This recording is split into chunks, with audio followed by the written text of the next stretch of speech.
waste into the sound. We're in 2016, and there's still discharge directly into the sound. That's unbelievable. It is shocking.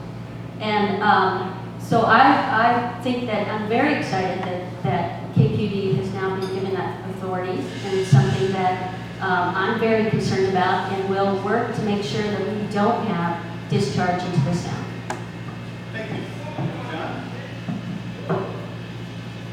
Well, each project requires a start, and we have a big start. We have 3 areas that have requested us to look into providing them alternative methods of sewage treatment. Yes, it's shocking that we are in this century, in this state of technological advantage, and we have sister cities that are dumping it straight along the future. And I think that's an atrocity. But we're doing our best. Well, everything costs money.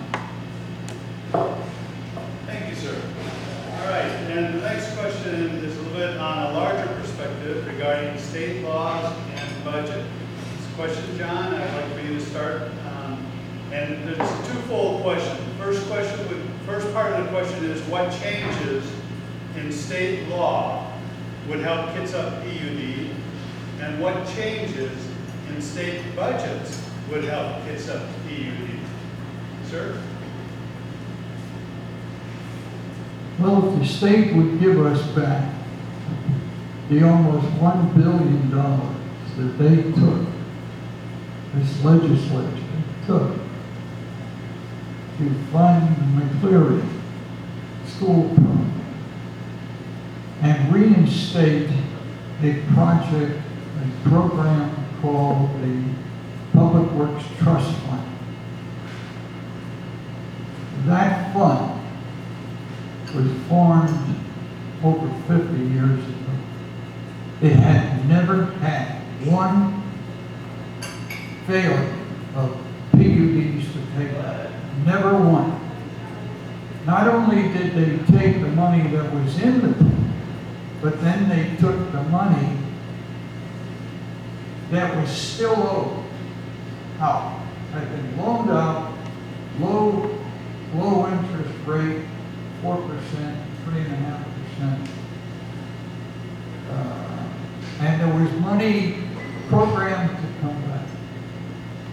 If that budget item, and Larry, I'm not hitting on the state reps. I know you've got screwed up problem to fix, and you're being twisted by the state like the Supreme Court and the red tide. Thank you, sir. That's my one pitch. Okay. Thank you, sir. Debbie? Well, that funding obligation to fund our schools, I'm not going to ask for that back. That should stay. It's an obligation. We failed our children for quite some time, and now we're addressing and correcting what was wrong. I do agree with my opponent. The Public Trust Fund is a very important tool and funding mechanism for municipalities, public utility districts and such.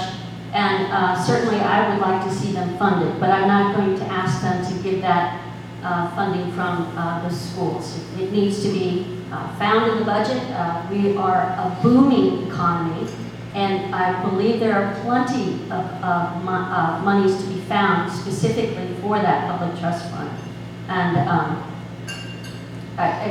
to say that there is not enough money is just look at Seattle. There's 18 cranes every block. So believe me, there is money to be found.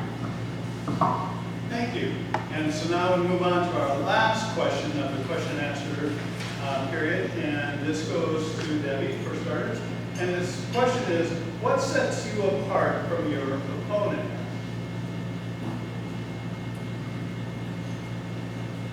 Well, I would say the diverse experience. I have been a business owner, a successful business owner for 25 years. I run a publication called Art Access. I have been a community organizer, forming ferry community partnerships and advocating for good ferry services and being successful in increasing fares and making sure. One of the things I forgot to mention is they were, at one point, the legislature was going to cut our multi-ride cards. And we stopped that from happening.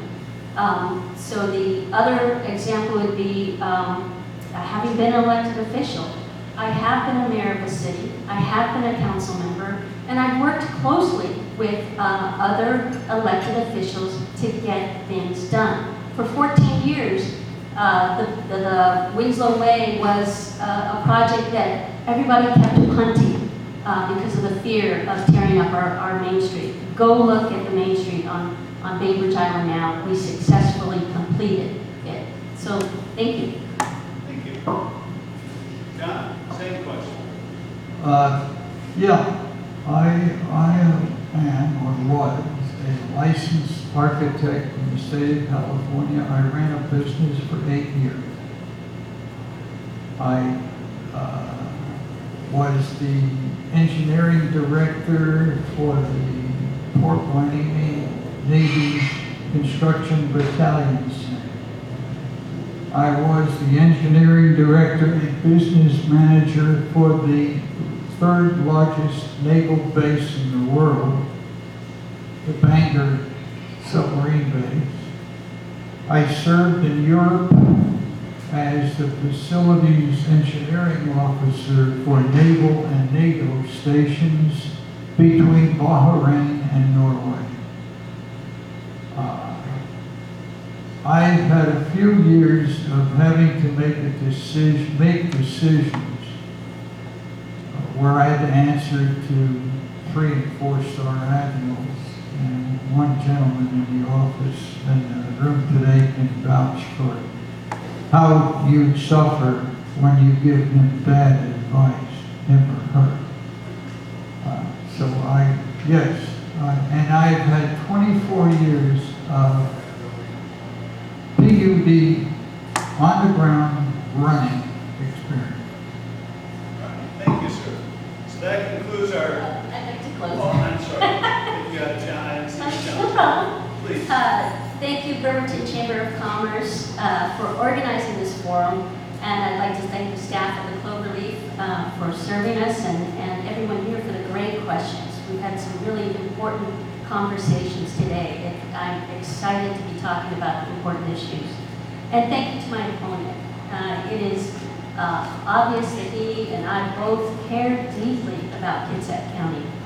I'm running for KPD Commissioner because this is so important that we ensure that we have safe drinking water, that we work together, the cities, the counties, the tribes, to carefully manage and plan for our water system.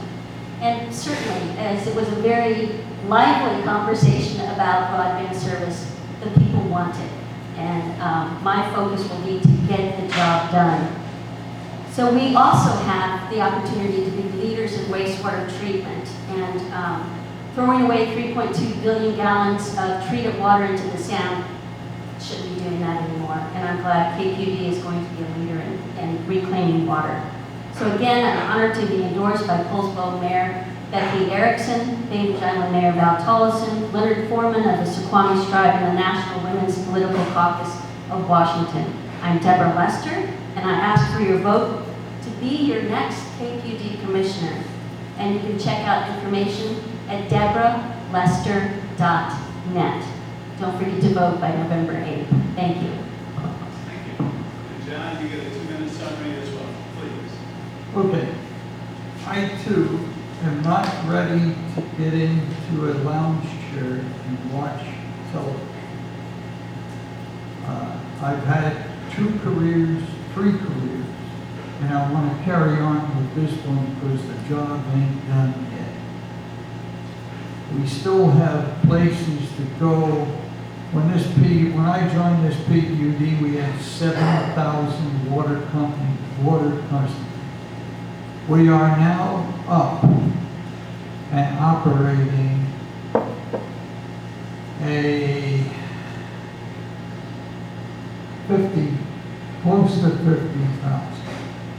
We are in the sewer business. We are in the, well, treatment business. We are in the fiber optic business. And I proudly point to my energy, my graduation from kindergarten in the New York City school system with a master's in business administration. I had a business selling ice at 7 years old. And then delivering groceries on Staten Island, where the captain over there has a connection. In any event, I ask for your vote. I ask for your confidence in my ability to represent all the people of Kitsap County. Thank you. Thank you. And before we move on to our grand applause section, I just want to remind everyone that October 11th, we're having the passenger-only ferry tax discussion right here, right then. So October 11th, mark your calendar for Eggs and Issues for the fast ferry passenger-only discussion going on. With that now, let's thank both of our candidates.